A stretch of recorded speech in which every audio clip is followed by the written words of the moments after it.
আগামী অক্টোবরে বাংলাদেশে অনুষ্ঠিত হওয়ার কথা ছিল নারী টি-টোয়েন্টি বিশ্বকাপ। তবে উদ্ভূত পরিস্থিতিতে বাংলাদেশ থেকে সরে গেল এই টুর্নামেন্টটি।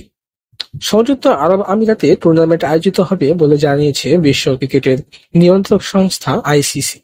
এমনটাই প্রকাশ করেছে খবর ক্রিকবাজের। ভারতীয় ক্রিকেট বিষয়ক সংবাদ মাধ্যম ক্রিকবাজ জানিয়েছে মঙ্গলবার আইসিসির এক ভার্চুয়াল বোর্ড সভায় নারী ক্রিকেট বিশ্বকাপ ভেন্যু পরিবর্তনের সিদ্ধান্ত নিয়েছে আইসিসি।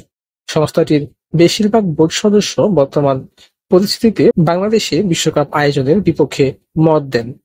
বিশ্বকাপের ভেন্যু হিসেবে বাংলাদেশকে বাদ দেওয়ার বিষয়টি বাংলাদেশ ক্রিকেট বোর্ড মেনে নিয়েছে বলেও প্রতিবেদনে উল্লেখ করেছে ক্রিকবাস।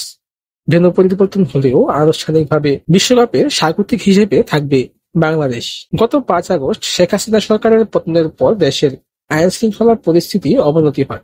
এছাড়া আওয়ামী লীগের সাবেক সংসদ সদস্য বিসিবির সভাপতি নাজমুল হাসান পাপন আত্মগোপনে চলে যান। এর ফলে বাংলাদেশে বিশ্বকাপ আয়োজন নিয়ে শঙ্কা দেখা দেয়। ডক্টর মোহাম্মদ ইউনূসের নেতৃত্বে অন্তর্বর্তীকালীন সরকার গঠিত হওয়ার পর যুব ও ক্রীড়া মন্ত্রণালয়ের দায়িত্ব পাওয়া উপদেষ্টা আসিফ মাহমুদ বিশ্বকাপ বাংলাদেশে আয়োজনের জন্য সর্বাত্মক চেষ্টা করবেন বলে জানিয়েছিলেন।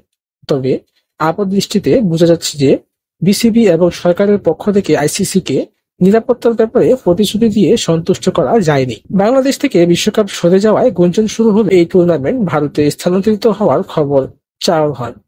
তবে ভারতে আবহাওয়াজনিত কারণ এবং যেহেতু আগামী বছর এই টুর্নামেন্ট তারা আয়োজন করবে, তাই তারা স্বাগতিক হতে অস্বীকৃতি জানিয়েছে।